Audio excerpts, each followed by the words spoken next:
What if I told you that the hotel room you're sleeping in tonight has witnessed things that would make your blood run cold? Tonight, I'm sharing 5 real horror stories that happened in hotels around the world. Stories so terrifying, they'll make you think twice before turning off those lights in your next hotel room. But before we dive into the darkness, let me ask you something. Have you ever felt like you weren't alone in a hotel room? Even when you checked the locks twice? Even when you pulled the curtains tight? Well, after tonight's stories, you'll understand why that feeling exists. These aren't just ghost stories. These aren't urban legends. These are real events that happen to real people. People just like you and me. So, grab your blanket, turn down those lights, and let's begin our journey into the darkest corners of the hospitality industry. Story number 1 takes us to Room 217.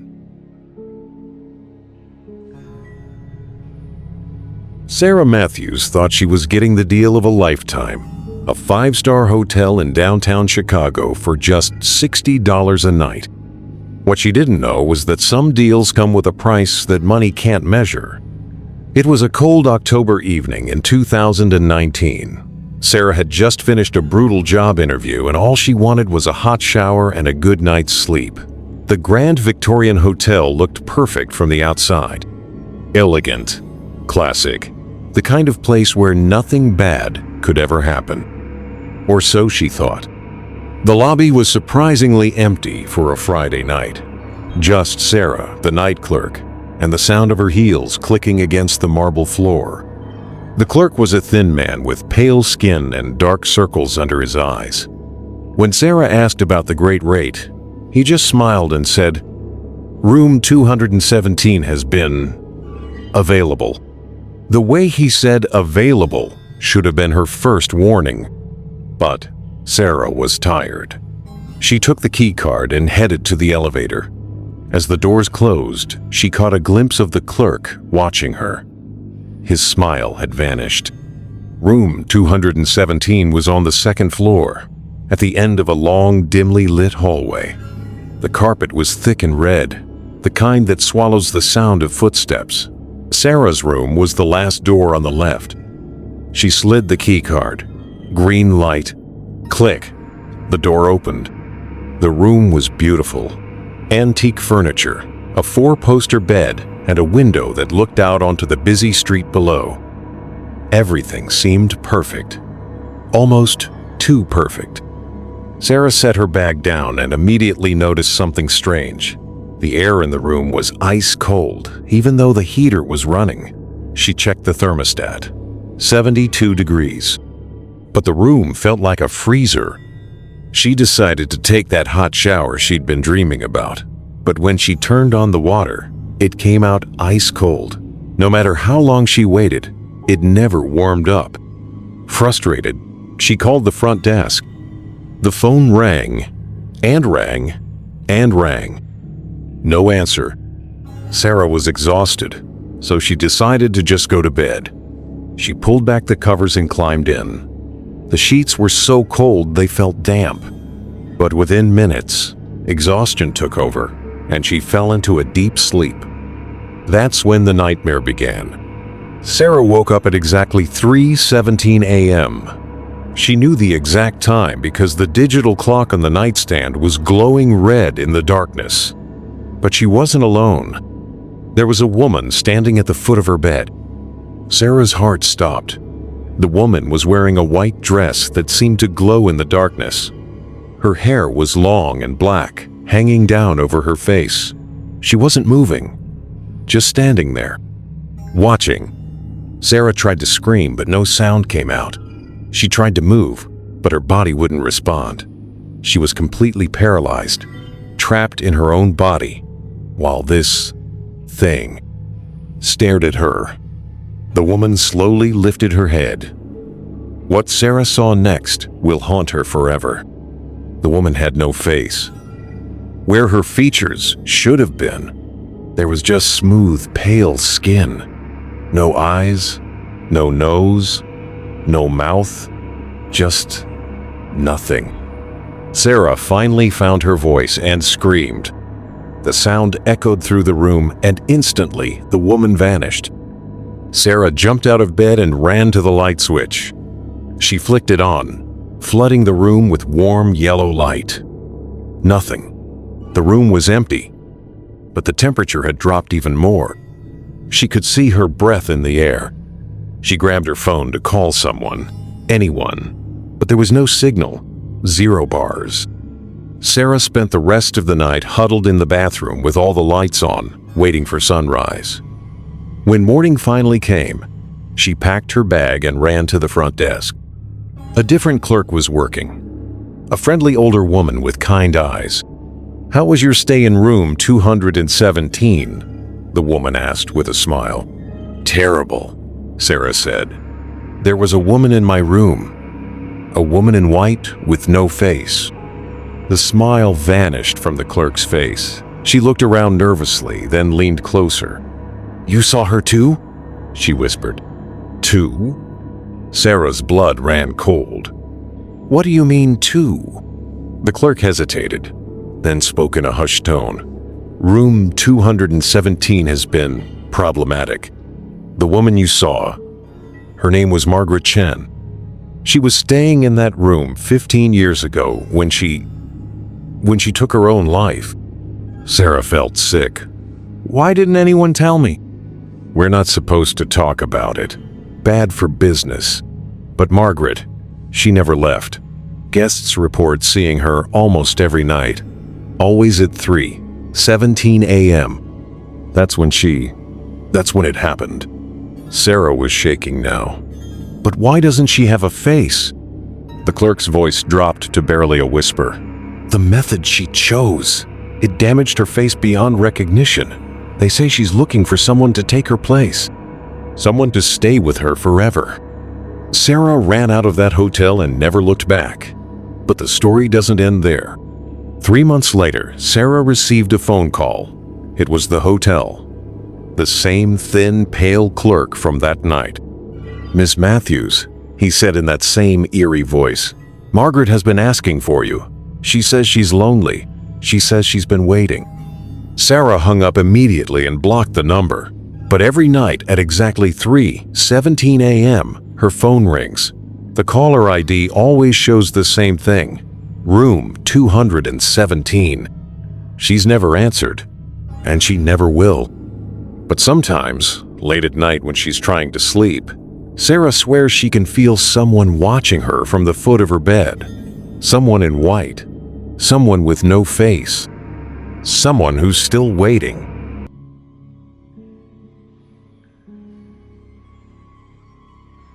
Marcus Rodriguez was a traveling salesman who had stayed in hundreds of hotels across the country.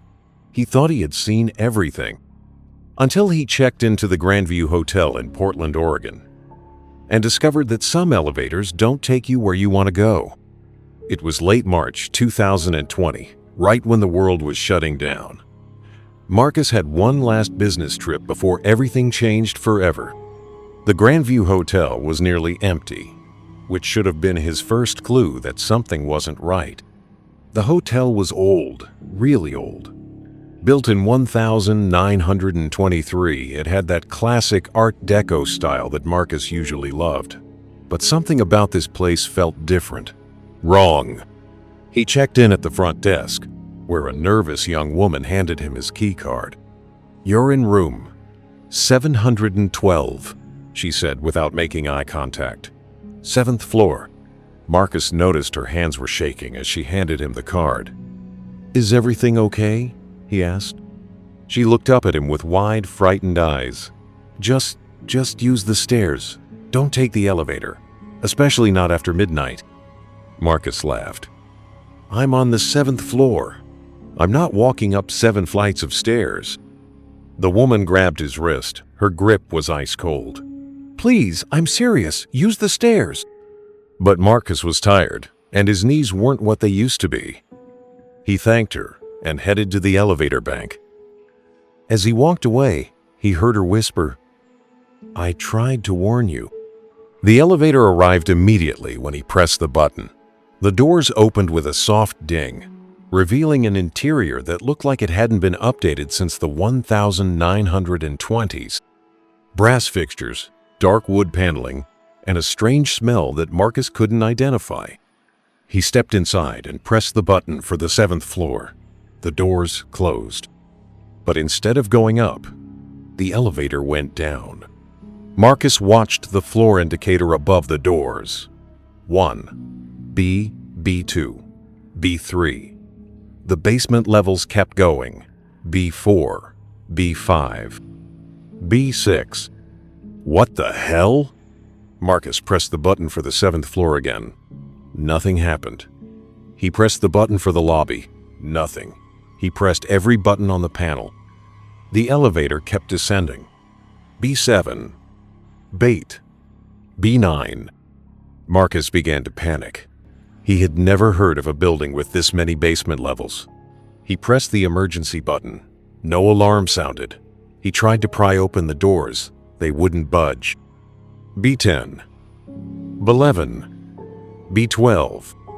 The elevator finally stopped at B13. The doors opened. What Marcus saw defied all logic and reason.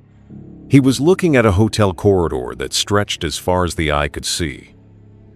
But this wasn't the Grandview Hotel. The wallpaper was different, old and peeling. The carpet was stained and moldy. The lights flickered constantly, casting twisted shadows on the walls. And there were doors. Hundreds of doors lining both sides of the corridor. Each door had a number, but they weren't normal room numbers. They were dates. The first door Marcus could see was marked March 15, 1923. The next one said April 3, 1924. Then September 12, 1925. Each door represented a date from the past. Marcus stepped out of the elevator to get a closer look. The moment his foot touched the moldy carpet, the elevator doors slammed shut behind him. He spun around and pressed the call button. Nothing happened. The elevator was gone. He was trapped. Marcus walked down the corridor, reading the dates on each door. They were all from decades ago. Some from the 1920s. Some from the 1930s, 1940s, 1950s, all the way up to more recent years. But it was the sounds coming from behind the doors that made his blood run cold. From behind, June 7, 1934, he could hear a woman crying, sobbing uncontrollably. From December 24, 1947, the sound of children laughing and playing. From August 19, 1962, a man's voice saying, "I'll be back soon, honey, I promise." Marcus realized what he was hearing. These weren't just dates. They were the last days of people's lives, the final moments before they died in this hotel. He started running. The corridor seemed to stretch on forever, the doors becoming a blur of dates and sounds, crying, laughing, screaming, praying. The final words and sounds of hundreds of people who had died in the Grandview Hotel over the decades. Marcus ran until his lungs burned and his legs gave out. He collapsed against a wall, gasping for breath. When he looked up, he was standing in front of a door that made his heart stop.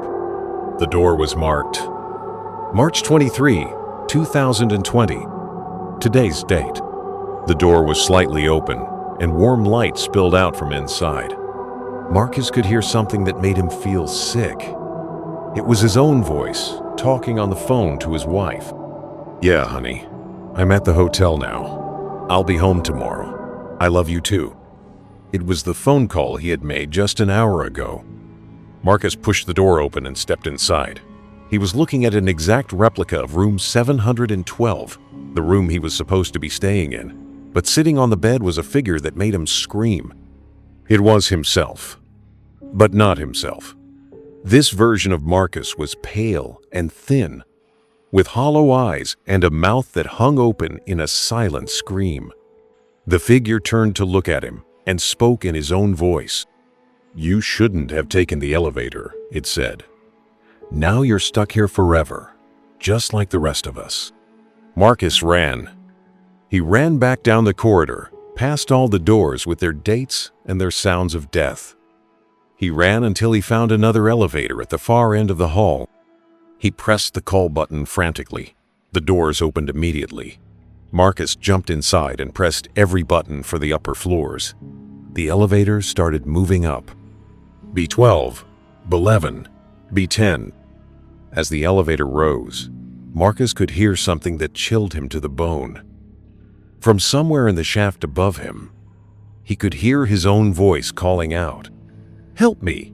I'm trapped! Someone help me!" It was coming from the 7th floor. The elevator reached the lobby and the doors opened. Marcus ran out and straight to the front desk. The same nervous young woman was still there. "The elevator!" Marcus gasped. "It took me to the basement. There were doors with dates and—" "I told you not to take the elevator," she said sadly. "I tried to warn you, but I'm here now. I escaped." The woman looked at him with pity in her eyes. "Are you sure about that?" Marcus looked around the lobby. It was exactly as he remembered it, but something was different. Everything seemed dimmer, faded, and he was the only person there. "What time is it?" he asked. The woman pointed to the clock on the wall. It was frozen at 11:47 p.m. The exact time Marcus had first taken the elevator. "You never left the elevator, Marcus," she said gently. "You've been trapped in the basement ever since. This is just a memory, a loop that plays over and over again." Marcus felt himself fading. The lobby was dissolving around him. "But my wife, I was supposed to call her." "She's been looking for you for 3 years now," the woman said. "The police found your luggage in room 712, but you were nowhere to be found. They searched the entire building, but they never found the 13th basement level." 3 years? Marcus whispered. "But it's only been an hour." "Time works differently down there," she explained. "Every night at 11:47, you take that elevator. Every night, you discover the truth. And every morning, you forget, and it starts all over again." Marcus felt himself being pulled back. The lobby faded completely, and he found himself standing in front of the elevator bank again. The clock on the wall showed 11:47 p.m. The elevator doors opened with a soft ding. Marcus knew he shouldn't get on. He remembered something about stairs, about a warning. But he was tired, and his knees weren't what they used to be. He stepped into the elevator and pressed the button for the 7th floor. The doors closed, and the elevator began to descend. Marcus Rodriguez has been taking that same elevator ride every night for 3 years now. Hotel employees report hearing his voice calling for help from the elevator shaft. But when they investigate, they find nothing. The elevator to the 13th basement level only appears for certain guests. Guests who are destined to join the collection of dates behind those doors. And every night at 11:47 p.m., Marcus starts his journey all over again, trapped forever in an elevator that takes him nowhere he wants to go.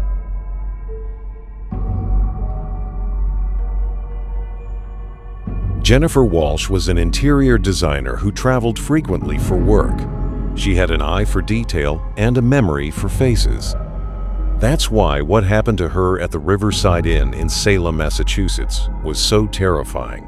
Because the room she stayed in had a memory too, and it remembered everyone who had ever died there. It was October 2021, and Jennifer was in Salem to redesign a historic bed and breakfast. She chose the Riverside Inn because it was close to her project and had good reviews online. What the reviews didn't mention was that some guests never really check out. Jennifer arrived on a rainy Thursday evening. The inn was small and charming, the kind of place that appeared in travel magazines. The owner, Mrs. Catherine Mills, was a sweet elderly woman who personally walked Jennifer to her room. "You're in the Hawthorne suite," Mrs. Mills said as they climbed the narrow staircase. "It's our finest room. You'll love the antique furnishings." The room was beautiful. It had a 4-poster bed, a vintage writing desk, and walls lined with old photographs. Jennifer immediately noticed the photographs. They were portraits of people from different time periods. Some looked like they were from the 1800s, others from the early 1900s, all black and white, all showing people with serious expressions. "These photographs are fascinating," Jennifer said, studying them closely. "Are they previous owners of the inn?" Mrs. Mills hesitated. "They're guests who stayed in this room. People who loved it so much, they wanted to be remembered here forever." Something about the way she said it made Jennifer uneasy, but she was tired from traveling and didn't think much of it. That night, Jennifer settled in to work on her design plans. She sat at the antique writing desk and spread out her blueprints. As she worked, she kept feeling like someone was watching her. Every time she looked up, her eyes would drift to the photographs on the walls. That's when she noticed something strange. One of the photographs was different. It showed a man in a 1950s suit, but Jennifer could swear it hadn't been there when she first entered the room. She studied it closely. The man had kind eyes and a gentle smile.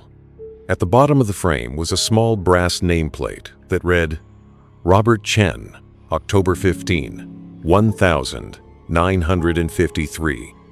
Jennifer shrugged it off. Maybe she just hadn't noticed it before. She went back to her work. An hour later, she looked up again. There was another new photograph. This one showed a young woman in 1960s clothing. The nameplate read, "Susan Martinez, March 3, 1967. Jennifer's heart started racing. She was sure this photograph hadn't been there before. She got up and examined the walls more carefully. She counted the photographs, 23 in total.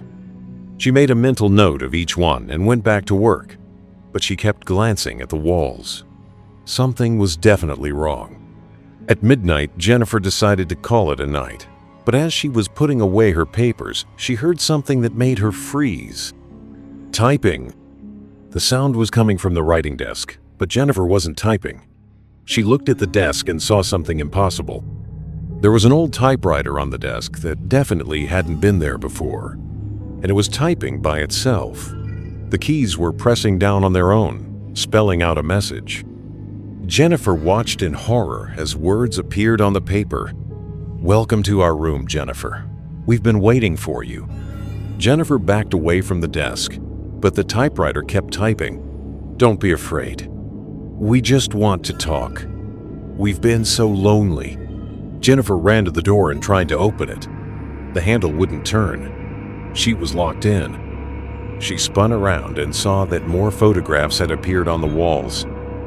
Dozens of them, all showing people from different time periods, and they were all looking at her. No, that wasn't right. When Jennifer had first looked at the photographs, the people in them were looking straight ahead, posing for the camera. Now they were all turned toward her, their eyes following her every movement. The typewriter continued to clatter away. "We all stayed in this room, Jennifer, and we all loved it so much, we never wanted to leave, so we didn't." Jennifer realized with growing horror what was happening. These weren't just photographs of previous guests. These were the spirits of people who had died in this room, trapped forever in the photographs on the walls. "How many of you are there?" she whispered. The typewriter responded immediately. 23 so far, but there's room for more. There's always room for more." Jennifer looked at the walls again. The photographs were moving now, the people in them stepping out of their frames and walking along the walls like they were corridors. A woman in a Victorian dress waved at her. A man in a military uniform saluted. A child in 1930s clothing giggled and pointed. "We want you to join us, Jennifer," the typewriter spelled out. "You have such a good eye for design. You could help us redecorate. We've been here so long, we're tired of the same old look." "I don't want to stay," Jennifer said aloud. "I want to leave." The typing stopped. The room fell silent. Then, slowly, all the figures in the photographs turned to look at her with expressions of anger and disappointment. The typewriter began typing again, but this time the keys slammed down violently, making the desk shake. "You can't leave. None of us can leave. We've been trying for decades." Jennifer ran to the window and tried to open it. It was painted shut. She grabbed a chair and tried to smash the glass, but it wouldn't break. Behind her, the typewriter continued its violent typing. "The room remembers everyone who stays here. And it never forgets. It never lets go." Jennifer turned around and saw something that made her scream. The people in the photographs were climbing out of their frames, stepping down from the walls into the room. They were all reaching for her with pale, ghostly hands. "Join us, Jennifer," they whispered in unison. "Stay with us forever." Jennifer closed her eyes and pressed herself against the window. She could feel the cold touch of ghostly fingers on her arms and face. But then she remembered something. She was an interior designer. She understood rooms, understood how spaces worked. And she understood that every room had a focal point, a center that held everything together. She opened her eyes and looked around. There, on the mantelpiece above the fireplace, was something she hadn't noticed before: an old guest registry book. Jennifer fought her way through the ghostly figures and grabbed the book. The spirits around her began to wail and scream, trying to stop her. She opened the book and saw page after page of signatures. Every person who had ever stayed in this room and died here had signed their name in this book. And at the bottom of the last page, in fresh ink, was her own signature. Jennifer Walsh, October 28, 2021. She hadn't written that. The room had. Jennifer grabbed a pen from the desk and crossed out her name. The moment she did, the entire room began to shake. The photographs fell from the walls, their glass shattering on the floor. The ghostly figures screamed and faded away. The door suddenly swung open. Jennifer ran out of the room and down the stairs. Mrs. Mills was waiting in the lobby, a sad expression on her face. "You figured it out," she said quietly. "Most people don't." "You knew," Jennifer accused. "You knew what that room was." Mrs. Mills nodded. "The room has been collecting guests for over a century. 23 people have died in that room, under mysterious circumstances. Heart attacks, strokes, accidents. But I think they were just too afraid to leave." "Why didn't you warn me?" "Because the room chooses its guests," Mrs. Mills explained. "It only calls to people it wants to keep. If I had warned you, you never would have stayed. And if you hadn't stayed, you never would have freed them." "Freed them?" Mrs. Mills smiled. "By crossing out your name, you broke the room's hold on all of them. They've been trapped for decades, but now they can finally rest." Jennifer looked back up the stairs. The Hawthorne Suites door was open, and warm, peaceful light spilled out into the hallway. "They're free now," Mrs. Mills continued. "And so are you." Jennifer left the Riverside Inn that night and never looked back. But a month later, she received a package in the mail. It was one of the photographs from the room, showing all 23 spirits together. But instead of looking sad and trapped, they were smiling and waving goodbye. At the bottom of the photograph, someone had written, "Thank you for helping us remember how to leave." The Hawthorne Suite at the Riverside Inn is no longer rented to guests. Mrs. Mills keeps it as a memorial to the 23 souls who found peace there. But sometimes, late at night, she can hear the sound of typing coming from the room. It's not the desperate typing of trapped spirits anymore. It's the gentle typing of someone writing letters. Love letters to family members they left behind. Goodbye letters they never got to send. The room still remembers. But now it remembers how to let go.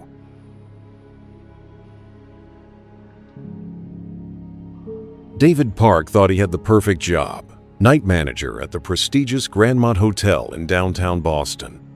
Good pay, quiet hours, and all he had to do was handle the rare late-night check-in and make sure the building stayed secure.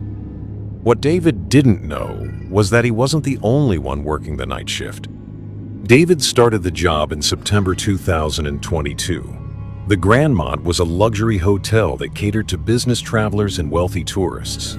During the day, it buzzed with activity, but at night, it was peaceful and quiet. Exactly what David wanted after years of working stressful retail jobs.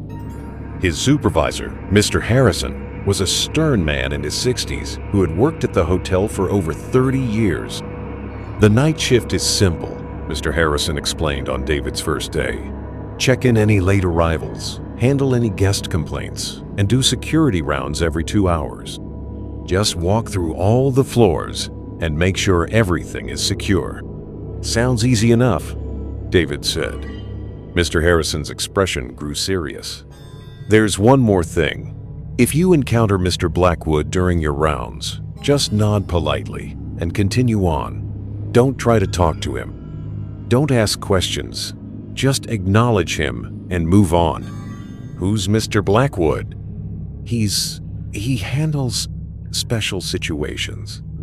You'll know him when you see him. Tall, thin, always wears a black suit. He's been with the hotel longer than anyone. David was confused but didn't press for details. Every job had its quirks. For the first 2 weeks, David's shifts were routine. A few late check-ins, some noise complaints, and peaceful security rounds. He was starting to love the job. Then he met Mr. Blackwood. It was David's third week during his 2 a.m. security round. He was walking down the hallway on the 8th floor when he saw a man standing at the end of the corridor. Just standing there, perfectly still, facing away from David. The man was exactly as Mr. Harrison had described. Tall, thin, wearing an impeccable black suit. His hair was gray and slicked back, and he held himself with the posture of someone from a different era. David remembered Mr. Harrison's instructions. He nodded politely as he approached. "Good evening, Mr. Blackwood," he said quietly. The man turned around, and David saw his face for the first time. Mr. Blackwood was older than David had expected, maybe in his 70s, with sharp features and piercing gray eyes. But there was something unsettling about him. His skin was too pale, almost translucent, and his eyes seemed to look right through David. Mr. Blackwood nodded back but didn't speak. He simply turned and walked down the hallway, his footsteps making no sound on the carpet. David continued his rounds, but he couldn't shake the feeling that something was off about Mr. Blackwood. He decided to ask Mr. Harrison about it the next day. "How long has Mr. Blackwood worked here?" David asked when Mr. Harrison came in the next evening. Mr. Harrison looked uncomfortable. "A very long time. Why do you ask?" "He seems unusual." "What exactly does he do?" "He handles situations that require discretion," Mr. Harrison said carefully. "Guests who become problematic. Situations that need to be resolved quietly." "What kind of situations?" Mr. Harrison hesitated, then leaned closer. "David, some guests check into hotels and never check out. Not because they don't want to, but because they can't. Mr. Blackwood helps them transition." David didn't understand what that meant, but the way Mr. Harrison said it made his skin crawl. Over the next few weeks, David encountered Mr. Blackwood several more times during his security rounds, always in different locations, always standing perfectly still until David approached, always nodding politely before disappearing down a hallway. But David started to notice patterns.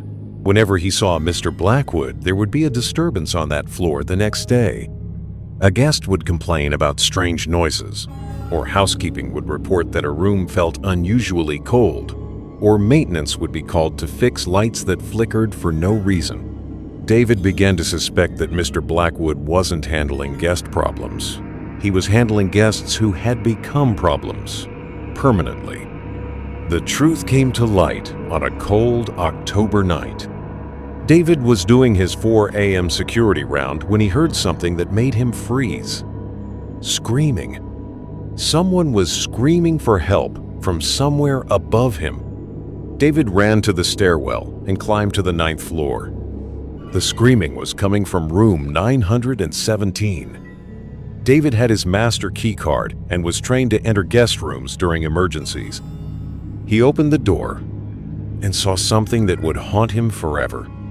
A middle-aged businessman was standing in the center of the room, screaming and flailing his arms at something David couldn't see. The man's eyes were wide with terror, and he was shouting, "Get away from me! Leave me alone!" But the man wasn't alone. Mr. Blackwood was standing in the corner of the room watching with those piercing gray eyes.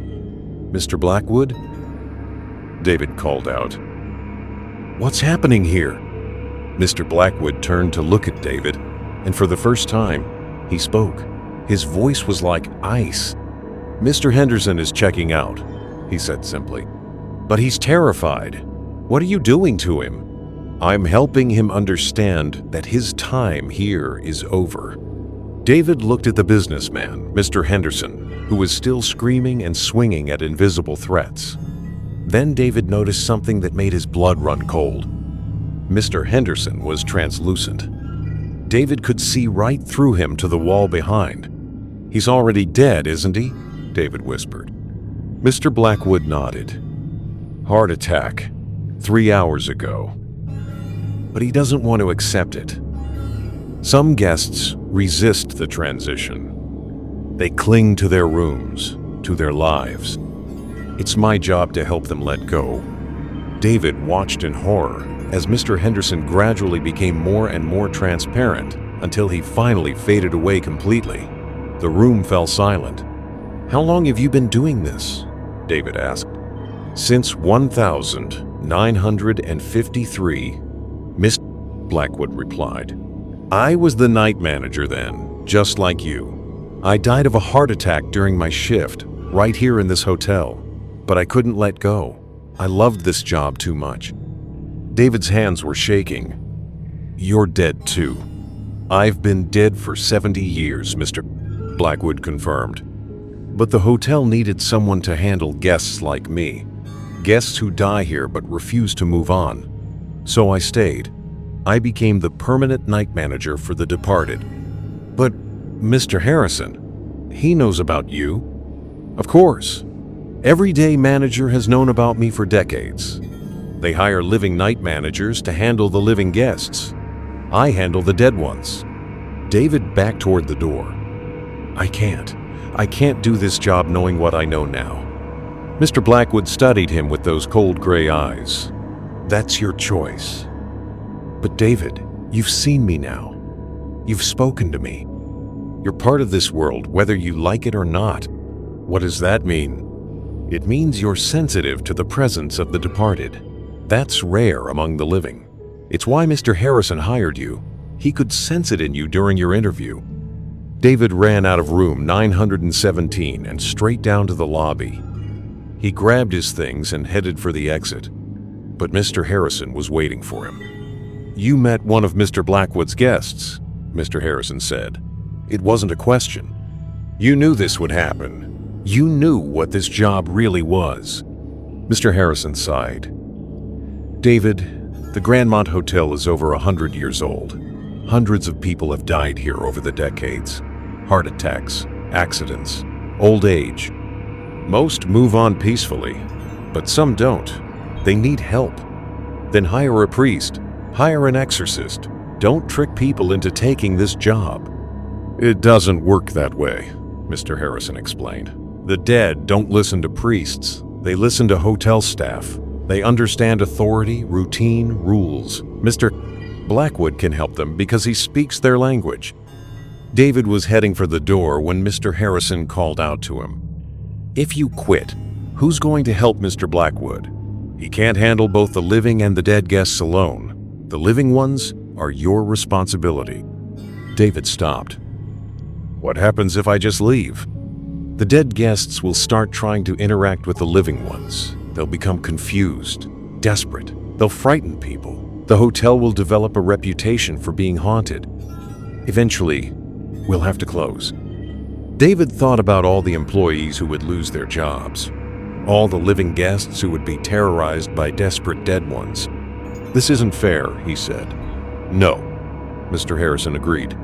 It's not, but it's necessary. David stood at the exit for a long moment, then slowly walked back to the front desk. What do I need to know? He asked. Mr. Harrison smiled sadly. Mr. Blackwood will teach you. He's been waiting 70 years for a partner who can see what he sees. David Park still works the night shift at the Grandmont Hotel. He handles the living guests, while Mr. Blackwood handles the dead ones. It's been over a year now, and David has learned to recognize the signs. When a guest dies in the hotel, the lights in their room flicker 3 times. That's Mr. Blackwood's signal. David checks the guest registry, calls the appropriate authorities for the body, and then lets Mr. Blackwood do his work. Most of the time, the deceased guests go peacefully once Mr. Blackwood explains the situation. But sometimes they resist, and David has to watch as Mr. Blackwood uses methods that would terrify the living. David has tried to quit 17 times, but every time he gets to the door, he thinks about what Mr. Harrison said.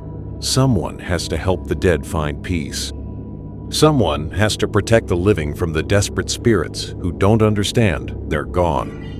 And sometimes, late at night when David is doing his security rounds, he wonders if he's training for his own future, because Mr. Blackwood was once a living night manager too, and the hotel has a way of keeping the employees it needs most. The Grandmont Hotel is still in business. It has excellent reviews and a reputation for outstanding service. What the reviews don't mention is that the service extends beyond death. If you ever stay at the Grandmont and see a tall, thin man in a black suit during the late hours, just nod politely and continue on your way. Don't ask questions. Don't try to talk to him. He's just doing his job, the job he'll be doing forever. Rachel Morrison was a travel blogger who specialized in historic hotels. She had stayed in hundreds of old buildings across the country, documenting their stories and charm. But when she checked into the Willowbrook Manor in Savannah, Georgia, she discovered that some stories are better left untold.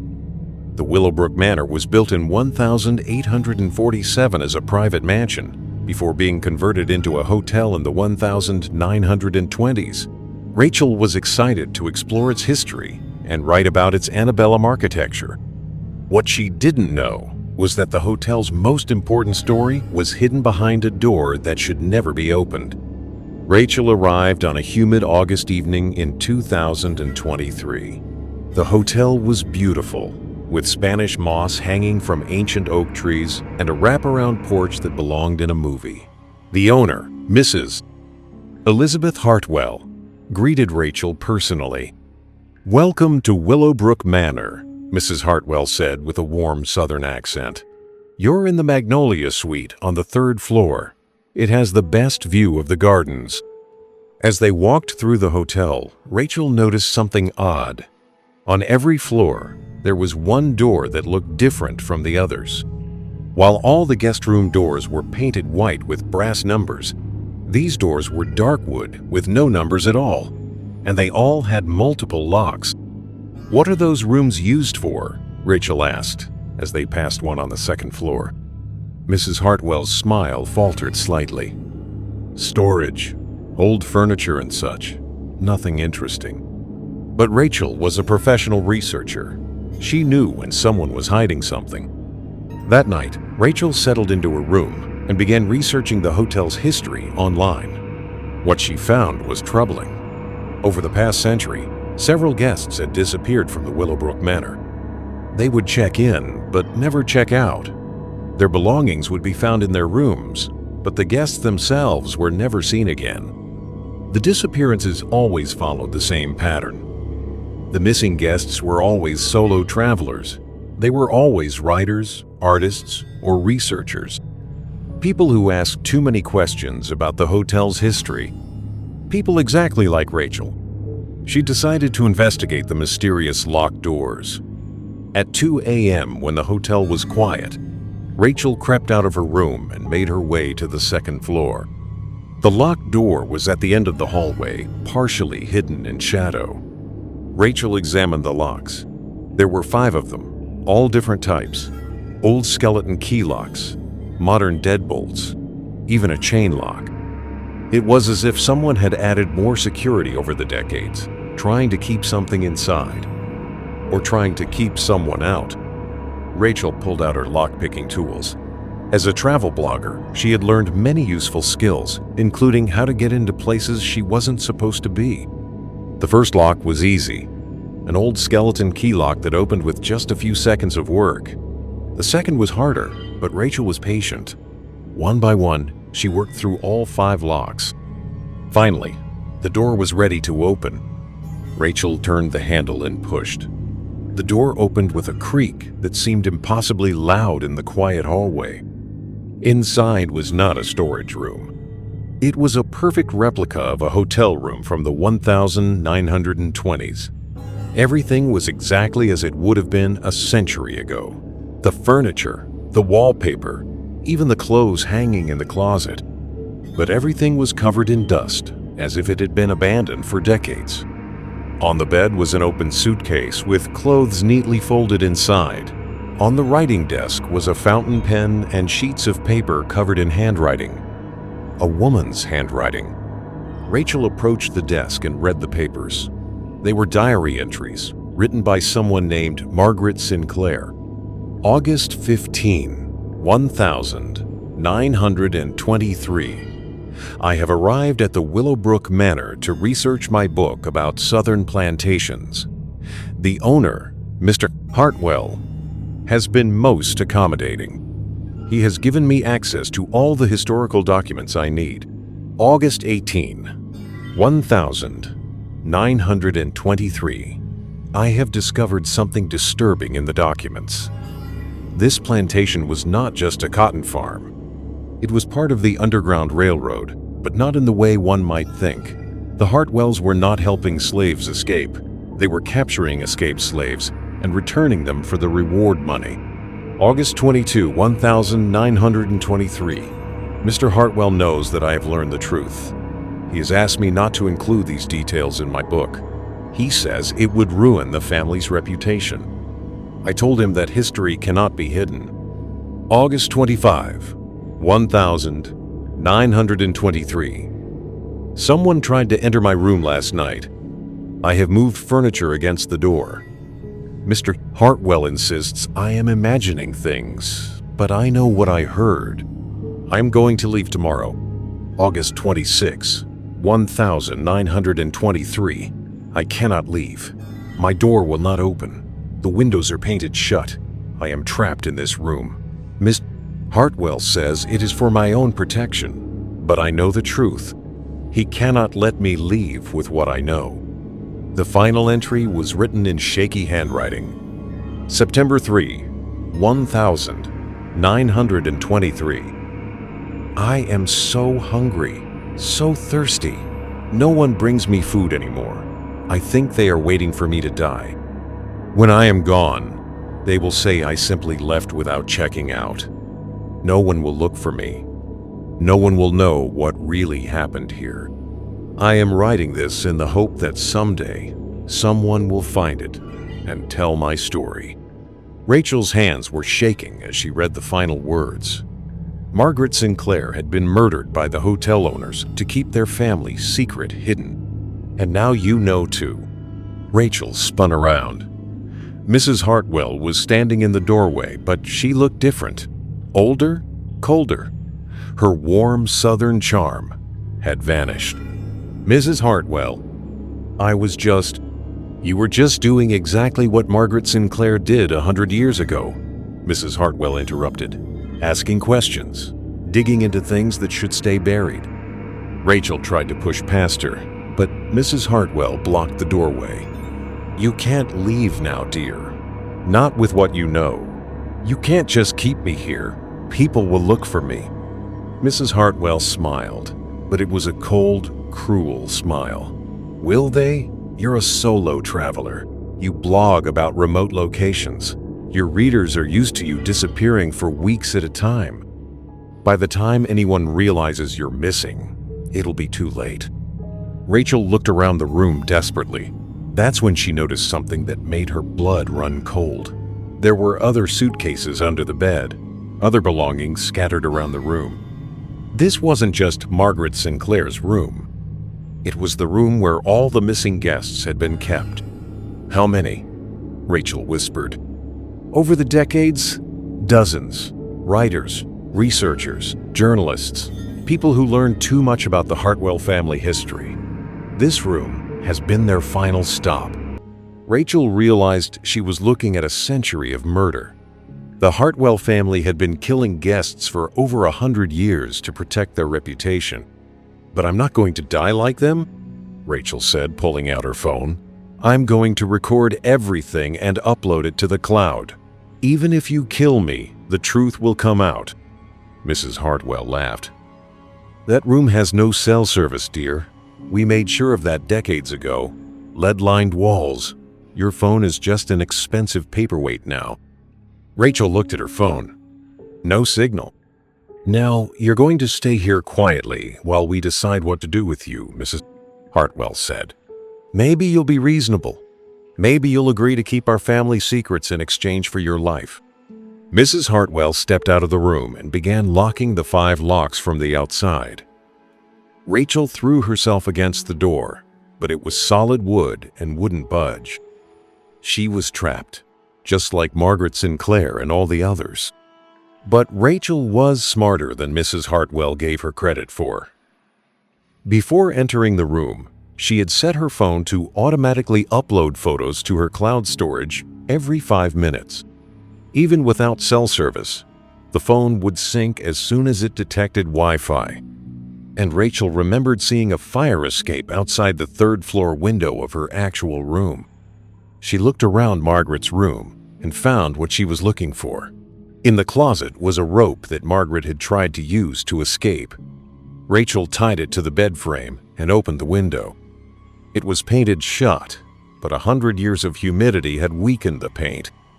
Rachel climbed out onto the fire escape and made her way back to her own room. Her phone immediately connected to the hotel's Wi-Fi and began uploading everything she had photographed in Margaret's room. But she wasn't safe yet. She could hear Mrs. Hartwell and others searching the hotel for her. Rachel made it to her car and drove straight to the police station. Within hours, investigators were searching the Willowbrook Manor. They found Margaret's room exactly as Rachel had described it. They also found the basement. In the basement, they discovered the remains of 37 people. Guests who had been murdered over the past century for asking too many questions about the Hartwell family's dark history. Mrs. Hartwell and her son were arrested and charged with multiple counts of murder. The Willowbrook Manor was closed permanently. But the story doesn't end there. 6 months later, Rachel received a package in the mail. It contained Margaret Sinclair's original diary and a note written in the same shaky handwriting as the final entry Rachel had found. "Thank you for telling our story. We can rest now, but be careful, Rachel. The Hartwells had friends, other old Southern families with secrets to hide, other hotels with locked doors. Your investigation has made you famous, and fame makes you a target. Watch yourself, and never travel alone again." Rachel Morrison still writes about historic hotels, but now she travels with a partner. She always tells people exactly where she's going, and she never stays anywhere with locked doors that the owners can't explain, because she learned that some family secrets are worth killing for, and some stories are so dark that people will do anything to keep them hidden. The Willowbrook Manor still stands empty. The city has tried to sell it, but no one wants to buy a hotel with such a horrific history. Sometimes, late at night, neighbors report seeing lights in the windows of the 3rd floor. Some say it's Margaret Sinclair and the other victims, finally free to roam the halls they were once imprisoned in. Others say it's the Hartwell family, still trying to hide their secrets, even in death. But one thing is certain: the locked door on every floor has been removed. The rooms have been opened, the secrets have been exposed, and the dead can finally rest. 5 hotels, 5 true stories, 5 reasons why you should always trust your instincts when something feels wrong. The woman in white who steals faces in room 217. The elevator that takes you to floors that shouldn't exist. The room that collects the souls of everyone who dies there.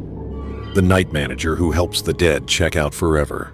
And the family that murdered guests for over a century to hide their dark past. These stories are real. They happen to real people in real places. And they remind us that hotels aren't just places to sleep. They're places where thousands of people have lived, loved, and died over the decades. Some of those people never really left. The next time you check into a hotel, pay attention to the details. Is your room unusually cold? Are there photographs on the walls that seem to watch you? Do the elevators stop at floors that aren't supposed to exist? Are there doors that are always locked? Does the night staff seem nervous when they look at you? These aren't just quirks or coincidences, they're warnings. Because in the hotel industry, the customer is always right, even when the customer has been dead for decades. Sweet dreams, and remember, always check the locks before you go to sleep.